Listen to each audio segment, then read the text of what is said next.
Welcome to SDN online classes. उम्मीद करते हैं कि इससे पहले वाला वीडियो आपको पसंद आया होगा। आज हम जो है क्लास 12 केमिस्ट्री का अगला पार्ट लेकर हाजिर हैं, जिसमें आपको हम सममित एल्कीन और असममित एल्कीन दोनों प्रकार के एल्कीन को बता चुके थे। आज हम आपको बताएंगे कि एल्कीनों में हाइड्रोजन हैलाइड का योग किस प्रकार से होता है। देखो ध्यान से, बोला गया एल्कीनों में, एल्कीन का मतलब होता है, एल्कीन बोला गया है। और आप जानते हैं एल्कीन का जो सामान्य सूत्र होता है वो CnH2n होता है। और अगर बात करें इसमें प्राथमिक सफिक्स क्या लगता है, प्राथमिक अनुलग्न सफिक्स को हिंदी में बोला जाता है अनुलग्न, और प्राथमिक सफिक्स क्या लगता है, ENE लगता है। और इसमें कौन सा बंध होता है, इसमें डबल बॉन्ड होता है। और अगला बोला गया है हाइड्रोजन हैलाइड। आप जानते हैं हाइड्रोजन हैलाइड क्या होता है। हाइड्रोजन हैलाइड का मतलब होता है HX, और जहां यक्स क्या है, यक्स जो है हैलोजन है, जिसमें क्लोरीन, ब्रोमीन, आयोडीन और फ्लोरीन आदि आ सकते हैं।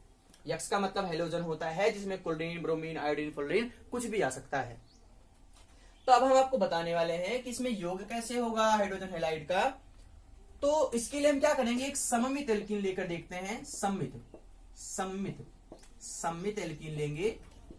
सम्मित एल्कीन को बोला जाता है सिमेट्रिक एल्कीन। और सिमेट्रिक एल्कीन लेकर एक बार देखते हैं कि सिमेट्रिक एल्कीन में एडिशन रिएक्शन कैसे होता है। तो लेट्स सपोज एग्जांपल हमारे पास एक है जो कि सम्मित एल्कीन का है, CH2 डबल बॉन्ड CH2। ये एक सम्मित एल्कीन है और इसका नाम क्या होता है IPSC, वो देखिए ध्यान से। इसका नाम होता है, दो कार्बन है, दो कार्बन के लिए एथ लगाएंगे, डबल बॉन्ड इसलिए क्या लगाएंगे, EN लगाएंगे। तो इसका पूरा नाम हो गया एथीन, या इसको हम क्या लिख सकते हैं, इसका जनरल नेम होता है एथिलीन। याद रखिएगा, इसका IPSC नाम होता है एथीन, इसका जनरल नेम, कॉमन नेम होता है एथिलीन। और इसमें हम क्या कराना चाहते हैं, हाइड्रोजन हैलाइड का योग कराना चाहते हैं। और लेट सपोज हमारे पास हाइड्रोजन हैलाइड में क्या है, HBr है। आप कुछ भी ले सकते हैं अपने आवश्यकता अनुसार, हम HBr ले रहे हैं। तो अगर HBr हम लिए हैं, जिसमें ये क्या है, ये नेगेटिव वाला पार्ट है, ये क्या है, पॉजिटिव वाला पार्ट है।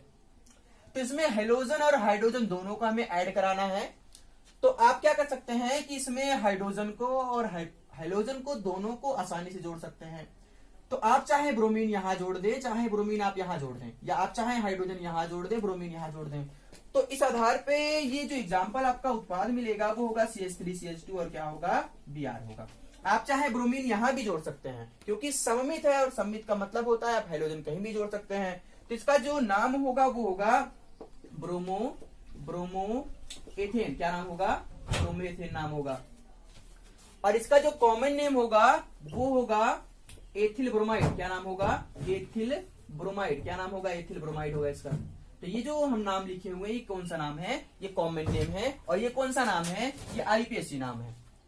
तो IPSC नाम भी हो गया, कॉमन नेम भी हो गया। अगर आपसे कोई पूछ ले कि एल्कीनों में हाइड्रोजन हैलाइड का योग कैसे होता है, तो आप बताएंगे एल्कीनों में हाइड्रोजन हैलाइड का योग, या सममित एल्कीनों में हाइड्रोजन हैलाइड का योग कराने पर एल्किल हैलाइड प्राप्त होता है।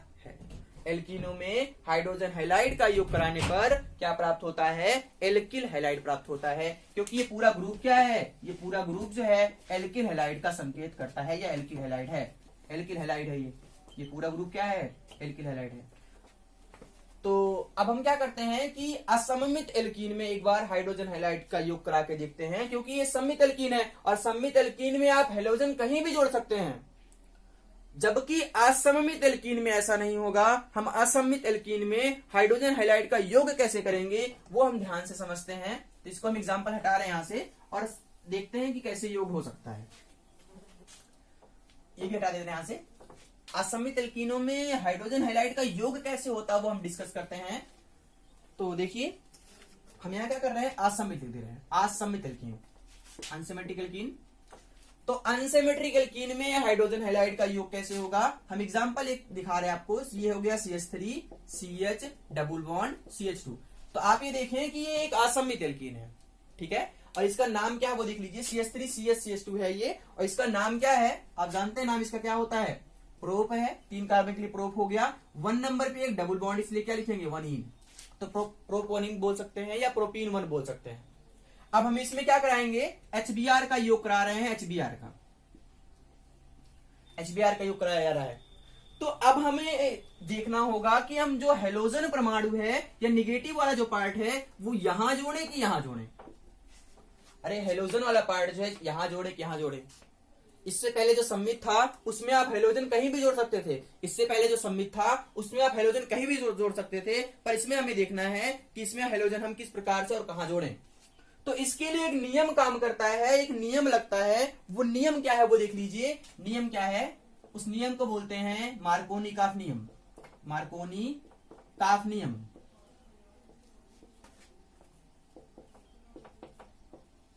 मार्कोनी-काफ नियम।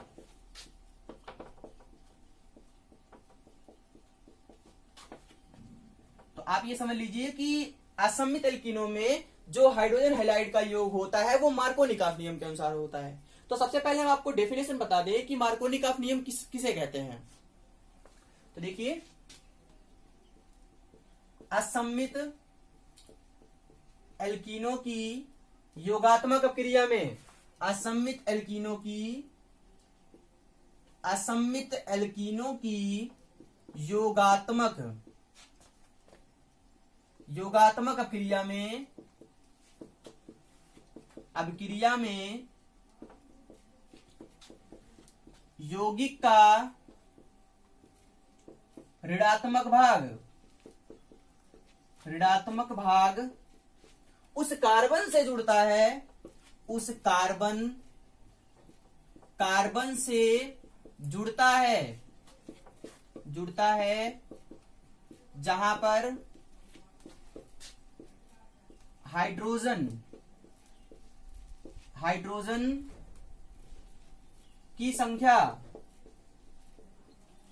हाइड्रोजन की संख्या, न्यूनतम होती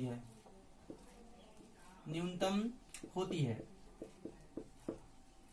तो अब ध्यान समझ लीजिए, इसका जो डेफिनेशन बताया गया है उसका मतलब क्या था। बोला गया असममित एल्कीनों में, तो आप देखिए ये असममित एल्कीन है कि नहीं है। तो देखो ध्यान से, ये क्या है, ये पूरा असममित एल्कीन है जो एग्जाम्पल हम लिखे हैं। तो बोला गया है कि असममित एल्कीनों की योगात्मक क्रिया में, मतलब एडिशन रिएक्शन में, योगात्मक क्रिया में, तो असममित एल्कीनों की योगात्मक क्रिया में यौगिक का जो ऋणात्मक भाग होता है, और ऋणात्मक भाग क्या है, ये ब्रोमीन है। ब्रोमीन ये क्या है, यौगिक का ऋणात्मक भाग है। तो यौगिक का जो ऋणात्मक भाग होता है वो उस कार्बन से जुड़ता है जहां पर हाइड्रोजन की संख्या क्या होती है, न्यूनतम होती है। तो मतलब ये हो गया, ये जो हेलोजन वाला पार्ट है वो किस कार्बन पे जुड़ेगा, इन दोनों में से उस कार्बन पर जुड़ेगा। जो हेलोजन का ऋणात्मक पार्ट है वो इन दोनों कार्बनों में से उस कार्बन पर जुड़ेगा जहां पर क्या होगा, हाइड्रोजन की संख्या न्यूनतम होगी। तो आप देख रहे हैं इन दोनों कार्बनों में हाइड्रोजन की संख्या इस वाले कार्बन पे न्यूनतम है, इस पे एक हाइड्रोजन है, जबकि यहां पर कितने हाइड्रोजन है, 2 हाइड्रोजन है। तो इसका मतलब ये होता है जो हेलोजन परमाणु होगा वो इसी कार्बन से जुड़ेगा और हाइड्रोजन कहां जुड़ेगा, इस कार्बन जुड़ेगा। क्योंकि परिभाषा मार्कोनी-काफ नियम ये कहता है कि हाइड्रोजन हैलाइड में जो हेलोजन या निगेटिव पार्ट होगा, जो निगेटिव पार्ट होगा वो उस कार्बन से जुड़ जाएगा जहां पर हाइड्रोजन की संख्या क्या हो, न्यूनतम हो। तो इन दोनों कार्बनों में से यहीं पर हाइड्रोजन की संख्या कम है और यहां पर क्या है, हाइड्रोजन संख्या ज्यादा है, इसलिए ब्रोमीन कहां जुड़ेगा, यहां जुड़ेगा। अगर ब्रोमीन यहां जुड़ता है तो उत्पाद क्या मिलता है वो देख लीजिए, वो मिलेगा आपका CH3 CH Br और क्या होगा, CH3 होगा। तो ये आपका प्रोडक्ट मिलेगा। और अगर हम नाम की बात करें कि इसका नाम क्या होगा, तो आप जानते हैं 3 कार्बन है और 2 नंबर पे ब्रोमो है, तो आप क्या बोलेंगे, 2 ब्रोमो प्रोपेन, ये इसका नाम होगा। तो ये मार्कोनी-काफ नियम हो गया है। अब इससे आगे जो है एक हेडिंग और है जो कि काफी ज्यादा इंपॉर्टेंट है, और ये भी तो इंपॉर्टेंट है, ये बहुत इंपॉर्टेंट है। और इससे भी ज्यादा एक पॉइंट अगला है जो कि एग्जाम में पूछा भी जाता है कि एंटी मार्कोनी-काफ नियम किसे कहते हैं, और उसी एंटी मार्कोनी-काफ नियम को पराक्साइड प्रभाव या खेरस प्रभाव के नाम से भी जाना जाता है। तो हम बात कर लेते हैं कि पराक्साइड प्रभाव क्या होता है, या खेरस प्रभाव क्या होता है, या एंटी मार्कोनी-काफ नियम क्या होता है। तो ये बहुत ज्यादा इंपॉर्टेंट है, पराक्साइड प्रभाव या खेरस प्रभाव या एंटी मार्कोनी-काफ नियम किसे कहते हैं, तो वो हम समझते हैं। तो हेडिंग क्या है, पराक्साइड प्रभाव या खेरस प्रभाव। पराक्साइड प्रभाव या खेरस प्रभाव,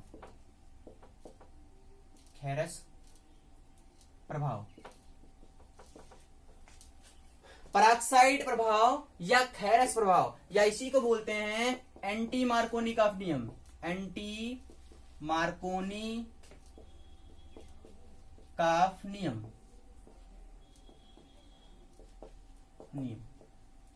तो ये बहुत ज्यादा इंपॉर्टेंट है, इसको इंग्लिश में बोला जाता है, इंग्लिश में पेरोक्साइड इफेक्ट और खेरस प्रभाव, खेरस इफेक्ट या एंटी मार्कोनिकॉफ नियम।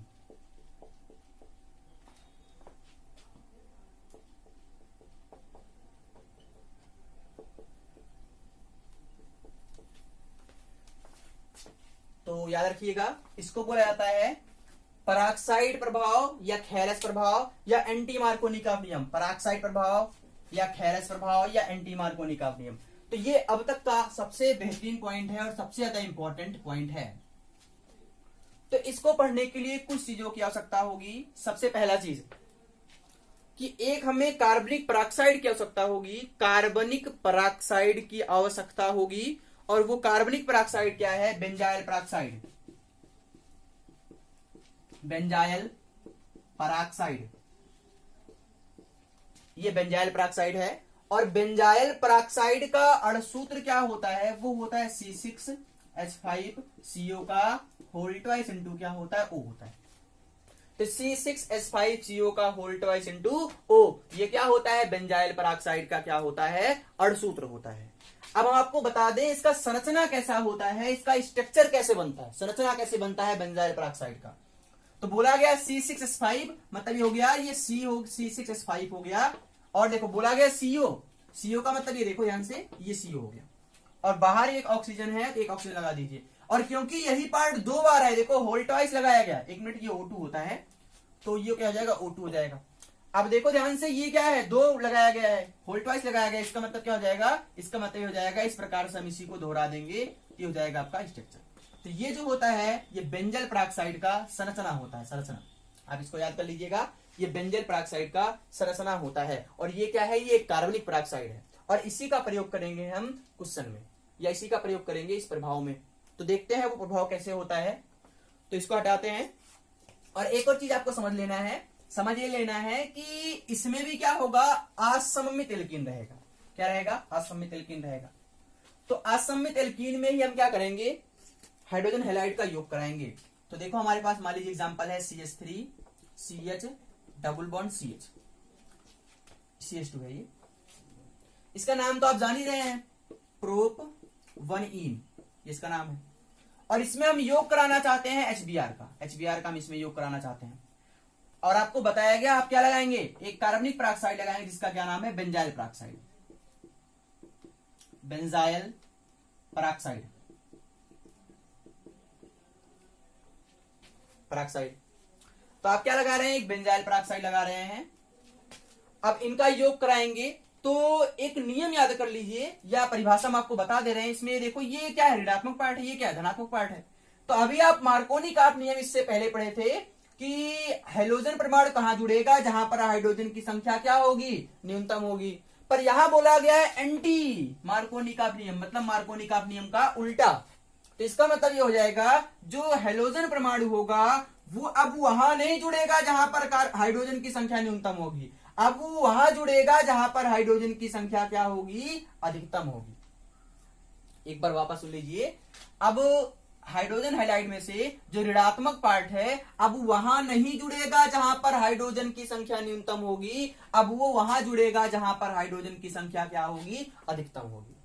अर्थात देखिए आप इसमें कि इन दोनों कार्बनों में से यहां पर हाइड्रोजन की संख्या कम है, यहां पर हाइड्रोजन की संख्या कम है, इसलिए हाइड्रोजन परमाणु यहां नहीं जुड़ेगा, अब वो वहां जुड़ेगा जहां पर हाइड्रोजन की संख्या क्या होगी? ज्यादा होगी।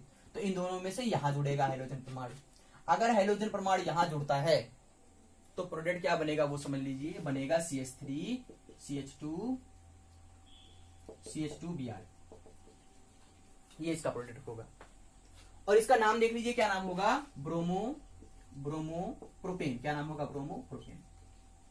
तो इसका नाम क्या होगा, ब्रोमोप्रोपेन होगा। तो इस प्रकार से हो गया। तो इसका हम डेफिनेशन आपको बता दें, परिभाषा क्या होता है, डेफिनेशन क्या होता है। तो परिभाषा सुन लीजिए, परिभाषा, किसी कार्बनिक पराक्साइड, किसी कार्बनिक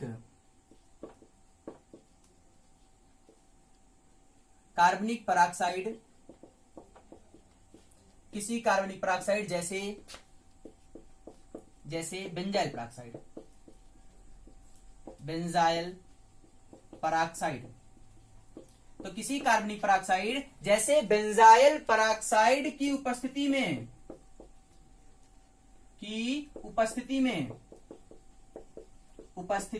में तो किसी कार्बनिक पराक्साइड जैसे बेंजाइल पराक्साइड की उपस्थिति में एल्कीनों में हाइड्रोजन हैलाइड का योग, किसी कार्बनिक पराक्साइड से बेंजाइल पराक्साइड की उपस्थिति में हाइड्रोजन हैलाइड का योग मार्कोनी-काफ नियम के विपरीत होता है।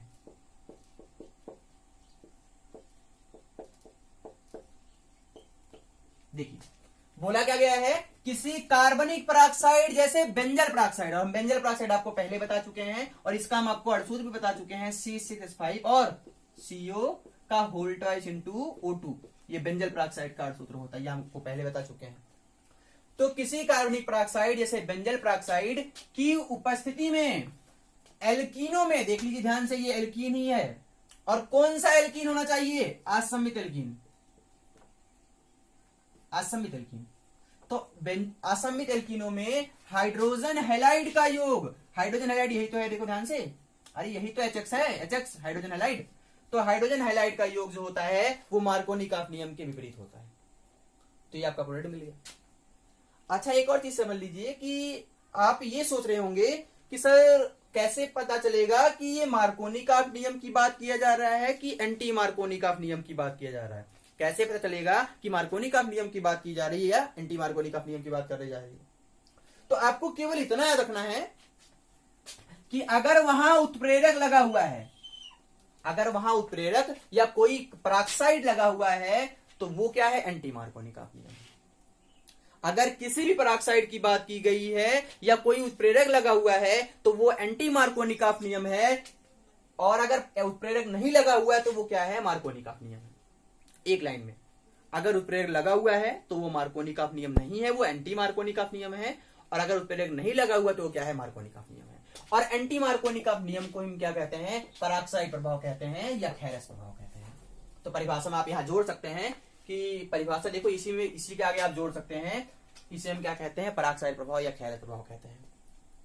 किसी कार्बनिक पराक्साइड जैसे बेंजाइल पराक्साइड की उपस्थिति में असमित एल्कीनों में हाइड्रोजन हैलाइड का जो योग होता है वो मार्कोनी-काफ नियम के विपरीत होता है, और इसे हम क्या कहते हैं, पराक्साइड प्रभाव या खेरस प्रभाव भी कहते हैं।